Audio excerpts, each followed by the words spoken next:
الحمدللہ آج 26 جولائی 2020 کی قرآن کلاس نمبر 38 کی اسٹوڈیو ریکارڈنگ ہونے جا رہی ہے۔ آج انشاءاللہ تعالی ہم آیت الکرسی سے جو اگلی آیت ہے سورۃ البقرہ کی آیت نمبر 256 اس سے انشاءاللہ سٹارٹ لیں گے۔ یہ جو سورۃ البقرہ کی آیت نمبر 256 ہے یہ بھی ایک کریٹیکل آیت ہے، اس میں کئی ایک اہم مضامین ڈسکس ہوئے ہیں، انشاءاللہ میں کوشش کروں گا اسے کور کروں۔ اعوذ باللہ من الشیطان الرجیم، بسم اللہ الرحمن الرحیم۔ لا اکراہ فی الدین، دین قبول کرنے کے معاملے میں کوئی جبر نہیں، کسی پہ سختی نہیں کہ اس کو دین قبول کروایا جائے۔ اس کو کھول لیں قرآن کو سامنے۔ قد تبین الرشد من الغی، بے شک خوب واضح کر دیا گیا ہے ہدایت کو گمراہی کے مقابلے میں۔ یہ بڑی اہم آیت ہے۔ اللہ تعالیٰ فرما رہا ہے کہ کسی کے اوپر زبردستی اور دھونس نہیں ہے کہ وہ دین قبول کرے، یعنی آپ تلوار کے زور کے اوپر، گن پوائنٹ کے اوپر کسی کو مسلمان نہیں کر سکتے۔ اللہ تعالیٰ نے ہدایت اور گمراہی کو الگ کر دیا ہے، جس کی مرضی ہے وہ ہدایت قبول کرے، جس کی مرضی ہے وہ انکار کر دے۔ جو سورہ الدہر میں بھی آیا نا، انا ہدیناہ السبیل اما شاکرا و اما کفورا، بے شک ہم نے ہدایت کا راستہ واضح کر دیا ہے، اب تمہاری مرضی ہے، چاہے وہ تم شکر گزاری کی روش اختیار کرو خواہ ناشکری کی۔ زبردستی کسی شخص کو دین اسلام میں داخل نہیں کیا جا سکتا، لیکن اس میں ایک اس کا جز ایسا ہے اور وہ اسپیسیفکلی نبی صلی اللہ علیہ وآلہ وسلم کی بعثت سے متعلق ہے۔ یہ اللہ تعالیٰ کی سنت رہی ہے کہ جب کبھی بھی کسی رسول کو مبعوث کیا گیا، نبی نہیں رسول، رسول جو ہے وہ سپرلیٹو ڈگری ہے، جو دھمکی کے ساتھ آئے کہ مجھ پہ ایمان لے کر آؤ، اگر نہیں لے کر آؤ گے تو اللہ تعالیٰ کی طرف سے تم پہ عذاب آ جائے گا۔ جو پیغمبر یہ دھمکی لگاتا ہے نا وہ رسول ہوتا ہے، باقی عام انبیاء ہیں۔ تو چونکہ ہمارے محبوب صلی اللہ علیہ وآلہ وسلم بھی رسول تھے، آپ کے کیس میں بھی یہ دھمکی امپلائیڈ تھی آپ کی دعوت میں کہ جو لوگ ایمان نہیں لائیں گے تو ایک نہ ایک دن ان کو اللہ تعالیٰ اپنے عذاب کے ذریعے تباہ و برباد کر دے گا، جس طرح کہ اگلی قوموں کے ساتھ ہوا۔ سیدنا نوح علی نبینا علیہ الصلاۃ والسلام، سیدنا لوط علیہ السلام، سیدنا موسیٰ علیہ السلام، سیدنا شعیب علیہ السلام، اور سیدنا ہود علیہ السلام، سیدنا صالح علیہ السلام، ان تمام رسولوں کے کیس میں ان کے مخالفین کو اللہ تعالیٰ نے تباہ و برباد کر دیا اور اہل ایمان کو بچا لیا۔ ہمارے نبی صلی اللہ علیہ وآلہ وسلم کے کیس میں بھی ظاہر ہے یہی اللہ کی سنت تھی۔ اس دفعہ سنت میں اس اعتبار سے ایک تبدیلی آئی کہ وہ عذاب جو کہ اللہ تعالیٰ کی طرف سے کبھی طوفان کی شکل میں، کبھی سمندر میں غرق کرنے کی شکل میں، کبھی پتھروں کی بارش کی شکل میں، کبھی چنگھاڑ کی شکل میں آتا تھا، ہمارے نبی علیہ السلام کے کیس میں وہ عذاب استیصال قتال کی شکل میں مسلط ہوا، یعنی اللہ تعالیٰ نے صحابہ کرام کی تلواروں کو کافروں پر مسلط کر دیا، اور اس کا ذکر سورہ التوبہ کی آیت نمبر 14 کے اندر موجود ہے کہ اللہ تعالیٰ چاہتا ہے کہ اے مسلمانوں تمہارے ہاتھوں سے ان کو عذاب دے، یعنی 23 سالہ اسلامی دعوت کے بعد آلموسٹ وہ عذاب کا کوڑا جو ہے مشرکین عرب کے اوپر پڑا، اور پھر ساتھ ہی ساتھ یہ کوڑا رومنز اور پرشینز کے اوپر بھی پڑا، جنگ قادسیہ اور یرموک کی شکل میں۔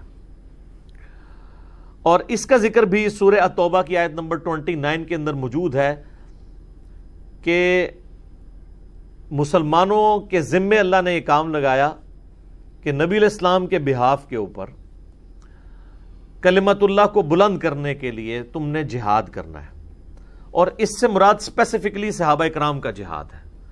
بعد کے جو آل امیہ کے یا آل عباس کے یا ایون آٹومانم امپائرز، یہ سب کی سب سپر پاورز کی انویژنز تھیں دوسرے کنٹریز کے اندر، ان کا نبی علیہ السلام کے اس جہاد اور قتال کے ساتھ کوئی تعلق نہیں ہے۔ اس لیے ہم دیکھتے ہیں کہ یہ جتنے بھی اس قسم کی حرکتیں کرنے والے تھے وہ اپنے بھائیوں کو بھی قتل کروا دیتے تھے، اپنے باپ کو جیل میں ڈلوا دیتے تھے۔ اب میرا خود تعلق جو ہے وہ مغلیہ خاندان کے ساتھ ہے، لیکن اگر آپ یہاں پہ سب کانٹیننٹ میں مغلوں کی حکومت دیکھیں تو آپ کو ان کے حکمرانوں میں بے دینیت نظر آئے گی۔ اکبر بادشاہ 12 سال کی عمر میں جو ہے وہ شہنشاہ بن گیا اور آلموسٹ 70 سال تک اس نے حکومت کی ہے۔ ہندو عورتوں سے بھی اس نے نکاح کیے ہوئے تھے۔ اس کے بعد سب سے پرہیزگار بادشاہ اورنگزیب عالمگیر پیش کیا جاتا ہے جی، وہ ٹوپیاں جو ہے وہ سی کے اور بن کے وہ گزارا کیا کرتے تھے، اور جناب انہوں نے کبھی نماز نہیں چھوڑی، نہ نماز چھوڑی تھی نہ کو پرا چھڑیا، یعنی اپنے بھائیوں کو بھی قتل کروایا، باپ کو جیل میں ڈلوا دیا حکمرانی کی خاطر۔ تو ان کے یعنی تصویر کے دو رخ ہوا کرتے تھے۔ حکمرانی میں جب یہ آتے تھے تو اسی طریقے سے جس طرح دنیاوی حکمران ہوتے ہیں اسی قسم کی بدماشیاں کرنا، اپنی حکومت کو قائم کرنے کے لیے مخالفین کو کاٹ دینا، کوئی شریعت کی پابندی کا خیال نہ کرنا، اور دین پہ چلنے کی باری آتی تھی تو دیندار بھی ہوتے تھے۔ جس طرح ہمارے کے پی میں کئی لوگ ہیں ہیروئن کی اسمگلنگ بھی کر رہے ہیں، داڑھی بھی رکھی ہوئی ہے، نماز بھی پڑھ رہے ہیں، وہ کہتے ہیں یہ ہمارا کاروبار ہے، یعنی وہ پیرلل میں دونوں چیزیں لے کے چل رہے ہیں۔ ہمارے علماء کی اکثریت کا بھی یہی حال ہے، حرام خوریاں بھی اسی طریقے سے جاری ہیں، اور باقی گیٹ اپ جو مذہبی ہے وہ اڈاپٹ کیا ہوا ہے اسی طریقے سے۔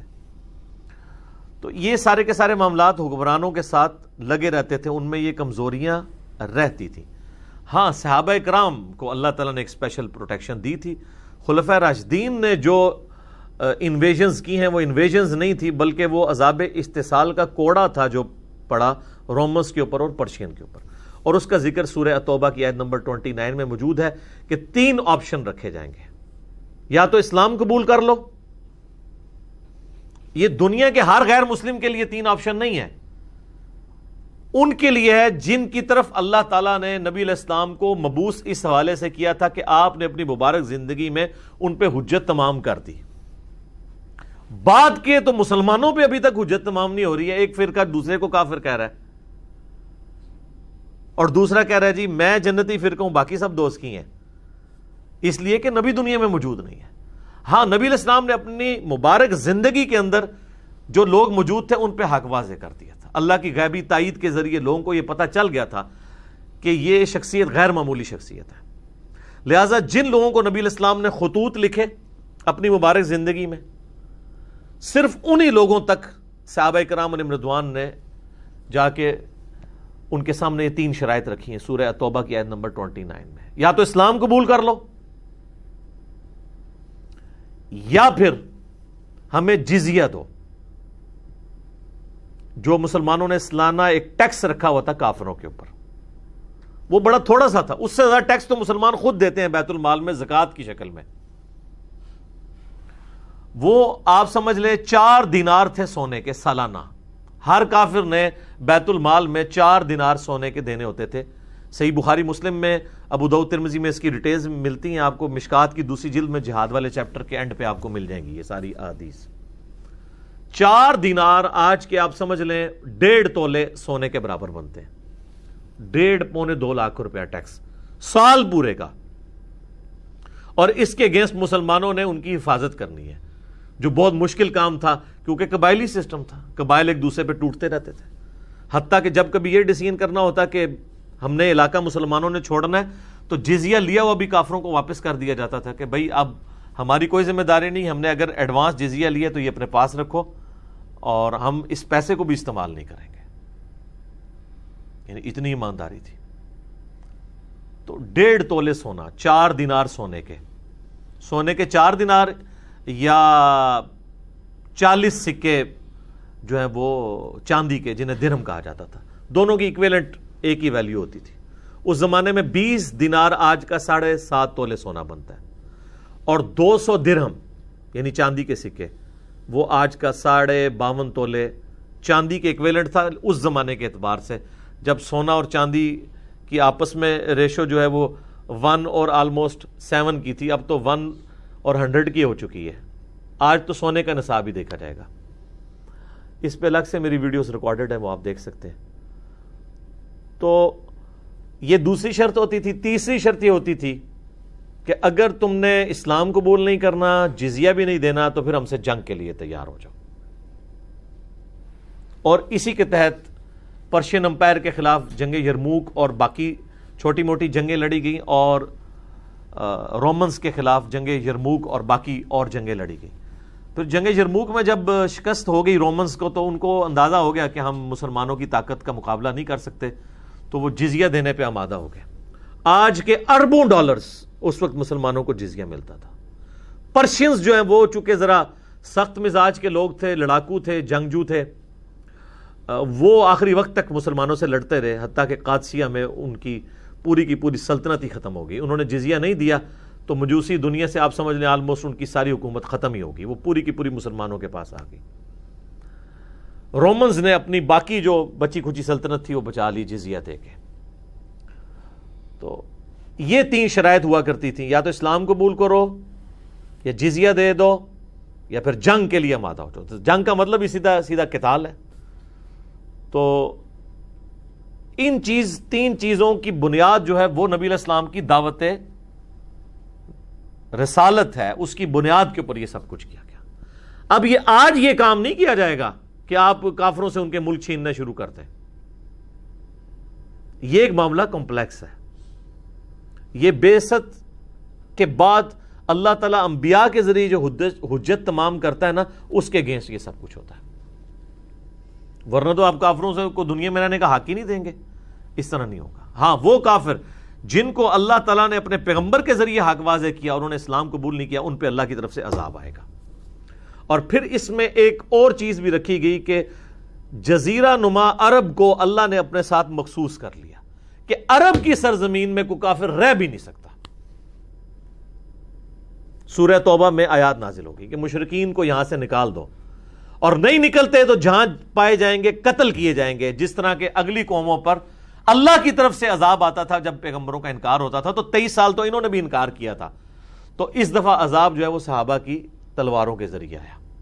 خیر یہاں تک نوبت ہی نہیں آئی ہے، وہ اکثریت نے اسلام قبول ہی کر لیا فتح مکہ کے موقع کے اوپر جب یہ اناؤنسمنٹ کی گئی۔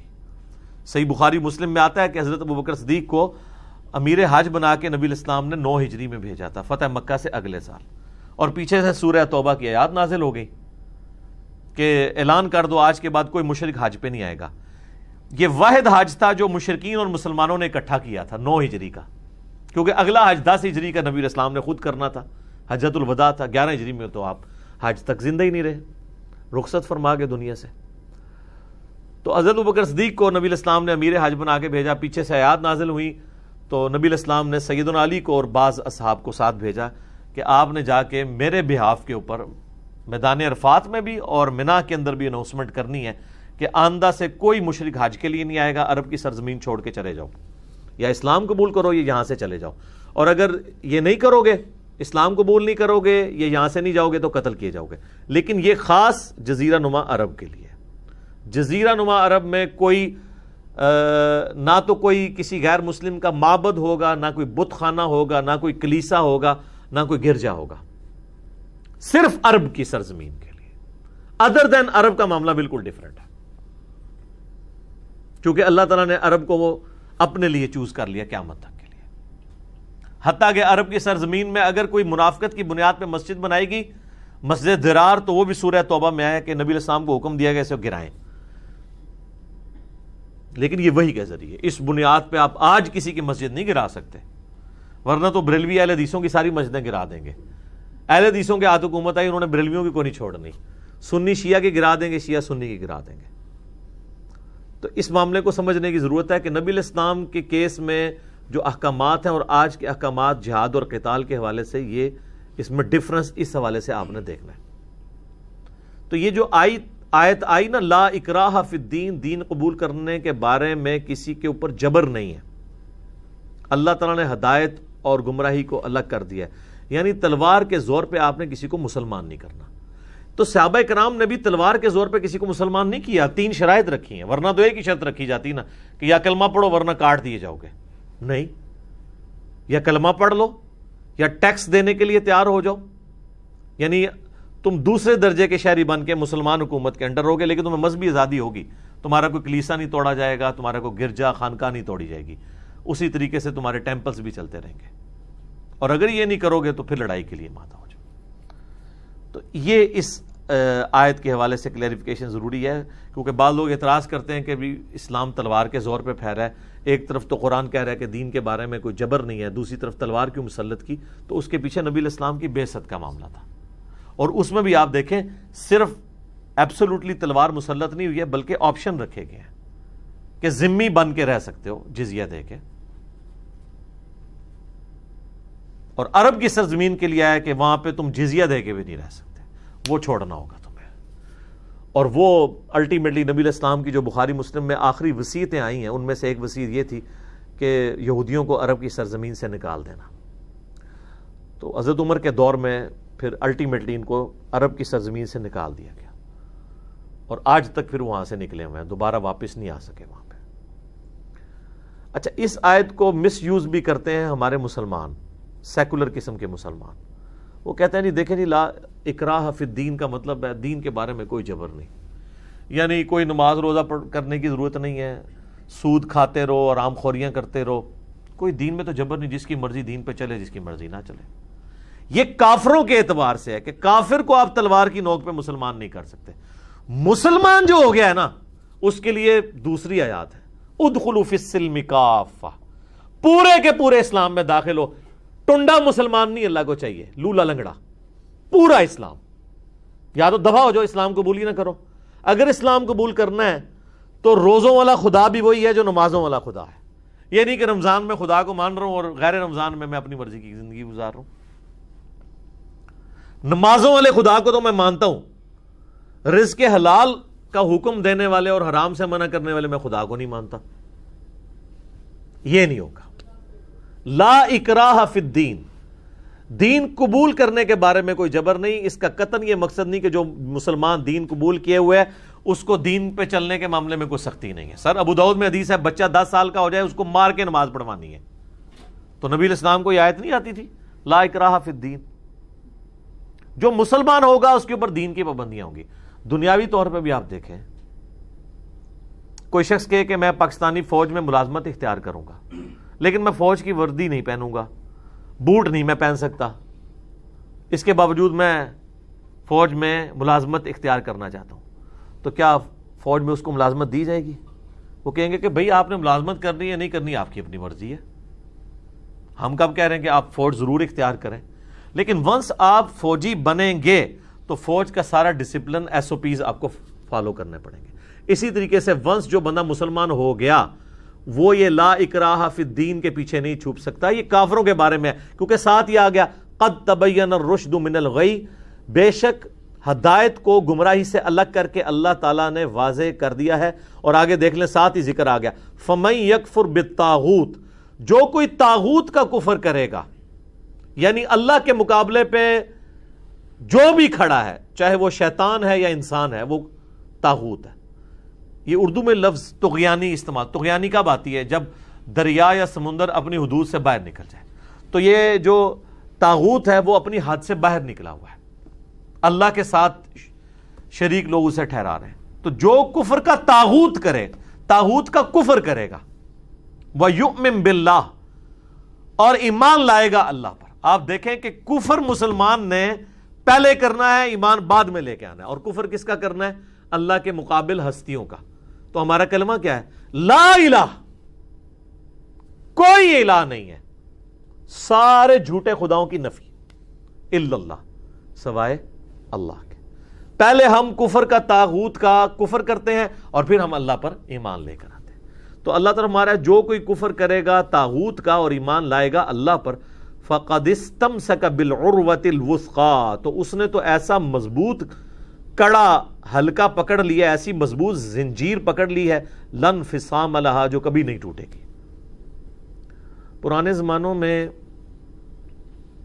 جب بحری جہازوں کو لنگر انداز کیا جاتا تھا نا سمندر یا دریا کے کنارے کے اوپر، تو بڑے بڑی زنجیریں اس کے ساتھ ہوتی تھی، وہ لنگر باندھے جاتے تھے، کیونکہ ڈرفٹ کی وجہ سے پھر وہ دوبارہ ساحل سمندر سے دور چلے جاتے ہیں جہاز، کیونکہ پانی تو مسلسل چل رہا ہوتا ہے، اور دریا میں تو ویسے ہی چل رہا ہوتا ہے نا، سمندر میں تو رکا ہوا بھی جو ہے وہ ویوز کی شکل میں ہوتا ہے، دریا میں تو مسلسل چل رہا ہوتا ہے، اس میں تو آپ کشتی ایک جگہ روک ہی نہیں سکتے جب تک اسے باندھ نہ دیں۔ تو وہ عروۃ الوثقی یعنی ایسا مضبوط چین باندھی جاتی تھی کہ وہ یہ نہ ہو کہ وہ چین ایسی کمزور ہو کہ جب پانی جہاز کو بہا کے لے جائے تو وہ ساتھ چین کو بھی توڑ دے. جس طرح اگر آپ نے کسی جو ہے وہ مضبوط قسم کے بیل کے ساتھ باریک سی رسی باندھی ہو تو جب وہ بیل وہ چھڑائے گا تو رسی بھی ٹوٹ جائے گی. تو ظاہر ہے بحری جہاز کے تو اتنے بڑے بڑے وزن کشتیوں کے ہوتے تھے، اور جب وہ پانی میں اس کو آپ باندھتے ہیں تو پیچھے سے زور کا ریلا آیا اور وہ کشتی کو بہا گیا تو ساتھ سنگل بھی نہ ٹوٹ جائے. تو اللہ تعالیٰ ہمارا ہے کہ جو کوئی کفر کا طاغوت کا کفر کرتا ہے اور اللہ پر ایمان لاتا ہے نا تو وہ ایسا مضبوط زنجیر پکڑ لیتا ہے جو کبھی ٹوٹے گی نہیں، جیسا کہ اس بحری جہاز کے لیے اس زنجیر کی ضرورت ہوتی ہے. اسی کے نام کے اوپر سید جواد نقوی صاحب نے اپنے مدرسے کا نام رکھا ہے نا عروۃ الوثقی. آپ کو سمجھ آئی کہ یہ کیا نام رکھا ہے انہوں نے؟ لن فصام لہا، جو کبھی نہیں ٹوٹے گا. واللہ سمیع علیم، اللہ تعالیٰ سننے والا اور علم والا.